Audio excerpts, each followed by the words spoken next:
I'm finding that as my 60s progress, I'm wanting to go out less and less. Is there something wrong with me? Or is it normal? Part of the ageing process? Join me on my walk today and I'll explain the reasons why. So I wanted you to join me today on this walk because I wanted to have a chat about why I don't like going out anymore and what I do instead.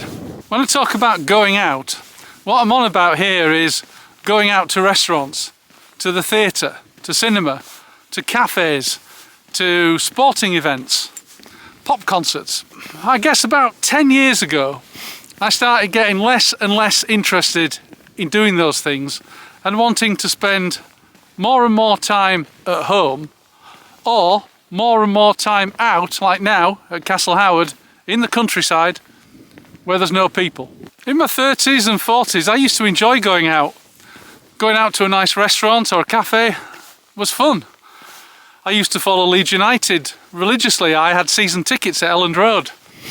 Plus I was also a member at York Races. I used to love going horse racing. But for the last 10 years I haven't done any of those things. The season tickets, the memberships, long since gone. Don't get me wrong, I'm not a complete hermit. I don't lock myself away in the house and never go out. I still do visit these places like restaurants.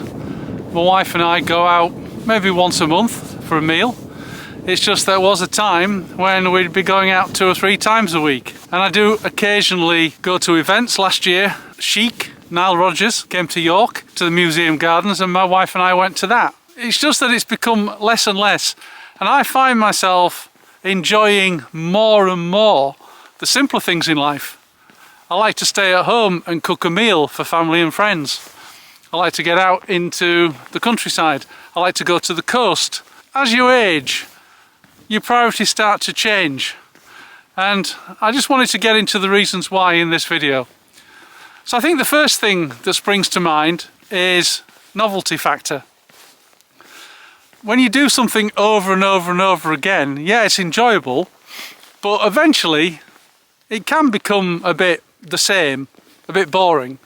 And I think that was definitely the factor for me. I just fancied a change. I just wanted to do something else. I wanted to go and see new places. But the all important thing here, and I'll talk about it again later in the video, is that I wanted to go to places where there weren't quite as many people. The thing about pop concerts and football matches and stuff like that is you do get a lot of people at them. And these days I do find myself avoiding crowds. I have got a bucket list of sorts. I mean, I don't religiously look at it and add to it all the time, but there are things that I do want to do. What my wife and I do now is we operate a system called 26 in 26, which is 26 things that we'd like to do in 2026. Last year it was 25 in 25, next year it'll be 27 in 27. So it is accelerating and it is forcing us to do things. But those things don't involve restaurants, and those things don't involve visiting really busy cities. They do involve a bit of travel, and we like to get on cruise ships and the like and see a bit of the world. Admittedly, cruise ships can get a bit busy as well. They have their other benefits, which means I'll put up with the people. The second thing I can think of is value for money. Now this is going to be spoken like a true Yorkshireman. I don't like to think that I'm getting ripped off, but I do find these days that eating out in particular has become very expensive. You can go to a fairly average pub where they would do what I call pub grub, fish and chips, steak and kidney pie and chips, those sort of chicken Kiev, those sort of things, and a few pints of beer, and you find that they're charging £6 or £7 for a pint of beer, and they're charging £20 to £25 for some pretty mediocre meal. And before you know it, you've gone out, 2 of you, and you've spent the best part of £100 or £150 on a not particularly brilliant experience. And if you do decide to kind of up the ante a little bit and go to somewhere with a good reputation, where there's a top chef, you won't have any change out of £200 if two of you go to have a meal there. And that's his version of steak pie or the Sunday roast. Now for me, it's just not worth it. 200 quid for a bit of roast beef, Yorkshire puddings and roasty potatoes. I can do a better job myself at home for a fraction of that price, so I do. So yes, I have to admit, I am being a tight-fisted Yorkshireman. I'm looking for value for money. Coffee, that's another one. You go to somewhere like Starbucks or Costa or wherever, and you get some pretty foul-tasting liquid being passed off as coffee, and they're charging the best part of £4 or £5 for it. I'm not going to pay it. I'll be honest, I'm just not going to pay it. These days, I've got a really nice coffee machine that I invested in. It's called a Sage Barista Impress Touch. It cost me about £700, and I absolutely love it. I make my own cappuccinos, flat whites, lattes, and I'll bring them with me in a flask on these walks. And again, I know that's being tight-fisted, but I also think it's being conscious of the value of things. And then there's fast food, as we call it. There was a time when fish and chips was a fairly cheap alternative if you just didn't fancy cooking. For two people, it's the best part of £30 for fish, chips and mushy peas. The third reason that I find myself going out less and less is people. Everywhere just seems to be a lot more crowded. If I go by train anywhere, they often seem to be very busy. And if I go on the roads are busy. It's hard to get even out of the city of York. When I live in York, which is a real tourist city, if I want to get out of York, it takes me about 20 minutes to go from the city centre in the car just to get to the outskirts, about 2 to 3 miles. My wife and I particularly lock ourselves away at home on a Saturday and Sunday. We go out quite early in the summer. We go up to the car boot sale in York. We get there around about 9 o'clock. Which is early for me, trust me. And we're usually back home by 12 before the crowds start piling into the city. When I was younger, I would go to the races or to a sporting event, but it is just the sheer volume of people at these things that now puts me off. Not just that, I think you get a decent view by watching it on telly. I mean, I always watch every Leeds United match, and I enjoy watching them. But these days, I just wouldn't be interested in actually going to the football match. I know that some of you diehards out there will probably think, oh, part-time supporter, you support your team come thick or thin. Ah, sure enough, maybe that's true. But I'm looking for a simpler way of living, and battling thousands of people at a sporting event just doesn't cut it for me. Next on my list of reasons for not going out more, and it links to the people thing, is safety. I don't know if I'm just kind of looking back with rose-tinted spectacles at the past, but here in the UK, it just doesn't seem to be as safe as it used to be. And that I mean in every respect. The roads, the cities. I'm sure it's pretty safe out here in the middle of nowhere. I don't think somebody's going to suddenly leap out of the woods over there and mug me. The city, I think particularly, there's a kind of undercurrent of menace to it. There's a lot of behaviour, antisocial behaviour.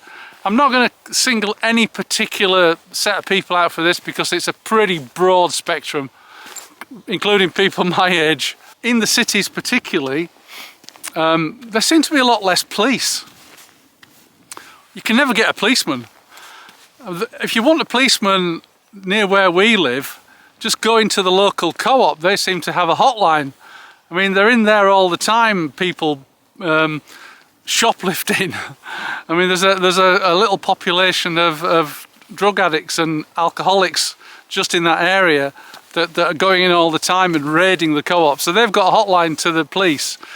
But if you try and get in touch with the police in any other way, I mean, it's just an absolute nightmare. You can't just pick up the phone and say, help. I mean, I'm a little bit biased on that subject because my father was a policeman, so I'm the product of a copper. And he was from the old school where they used to have a whistle and a truncheon. And if you were in the market town of Wetherby, for example, and you wanted a policeman, you knew you'd get one because they were walking round. Not anymore. There's plenty of them hanging around on the motorways waiting to nick you for speeding or or not displaying your number plate properly or whatever, but for, you know, protecting you from crime and for the chance to have something bad happen to you. Yeah, I don't know. What are your thoughts? Am I being a bit extreme in my views on this one, or do you feel the same way? But safety is definitely a factor for me when it comes to getting out. If I'm out on the roads, I mean, there's always some example of road rage. We've all encountered it. I don't know what comes over people when they get behind the wheel of a car. They seem to get very angry and very exasperated at the smallest of things. And I know that can sometimes lead to violent confrontation if you're not careful. And the last thing you need when you're in your 60s is violent confrontation. So those are the reasons why I find myself going out less and less after 60 years of age. What do I like to do instead? Stay at home, watch television, cook, bake, spend time with family and friends, indulge my hobbies, make these videos. I mean, I go out to make them, but you probably see that I've also got a studio at home and I make my videos in there as well. And I do all my own editing and scripting and everything. So that's what I'm doing when I stay at home. I'm being creative. And if I do go out, I like to go out where there are no crowds, off peak, and where I'm going to get value for money. So as I approach this point in my walk, I've still probably got about another 1.5 miles to 2 miles to do. I'm just approaching a little monument on the edge of the Castle Howard estate called the Temple of the Four Winds. So I'll show you that in just a minute. But what are your thoughts? How do you feel about the things I've talked about in this video? Are you finding yourself going out less and less? Or is it the opposite? As you get older, are you going out more? I'd like to know. Please share your thoughts in the comments and share your story. I'd like to find out more about your life. And if this video resonated with you, I have made other videos on a similar topic. So you might want to watch this one next. It's the reason why I avoid people. Anyway, thanks very much for watching. I'll see you next time.